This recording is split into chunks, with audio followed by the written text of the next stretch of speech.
வணக்கம் மச்சீஸ், welcome to ஜில்லாடி Jeeva. ஏகோ, நமக்கு பிடிச்ச பொண்ணு அதாவது கிரஷ் நம்மள கிராஸ் பண்ணி போறாங்கன்னு வைங்க. நம்ம பசங்க என்ன பண்ணுவாங்க? ஒண்ணு அவங்கள பாக்கவே பயந்துகிட்டு குனிஞ்சு போவாங்க, இல்லன்னா ஓவரா பில்டப் கொடுத்து நாம் பெரிய இவான்னு சீன் போடுவாங்க. இந்த ரெண்டுமே தப்பு மச்சி. கிரஷ் முன்னாடி நீங்க எப்படி இருந்தா அவங்களுக்கு பிடிக்கும்? வாங்க பாக்கலாம்.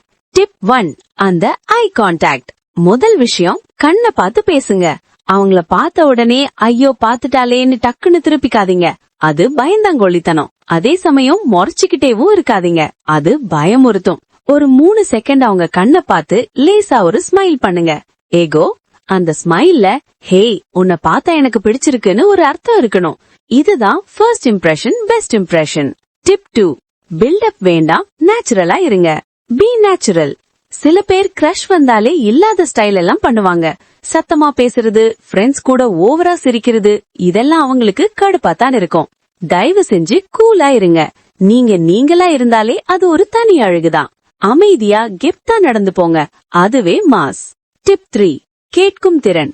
Be a good listener. ஒருவேளை அவங்க உங்ககிட்ட பேச வந்தா நீங்களே உங்க பெருமைய பேசிக்கிட்டு இருக்காதீங்க. நான் அப்படி நான் இப்படின்னு அறுக்காதீங்க. அவங்க என்ன சொல்றாங்கன்னு ஆர்வமா கேளுங்க. அப்படியா, அப்புறம் என்னாச்சுன்னு கேள்விகள் கேளுங்க. நம்ம பேச்சை இவ மதிக்கிறான்னு அவங்களுக்கு தோணினாலே பாதி கிணறு காண்டிட்டோன்னு அர்த்தம் இல்லையா? சோ அடுத்த வாட்டி கிரஷ பார்த்தா பதட்டப்படாதீங்க. ஐ கான்டாக்ட், ஸ்மைல், கான்பிடன்ஸ், இத மட்டும் ஃபாலோ பண்ணுங்க. ஆட்டோமேட்டிக்கா அவங்க உங்க வழிக்கு வருவாங்க.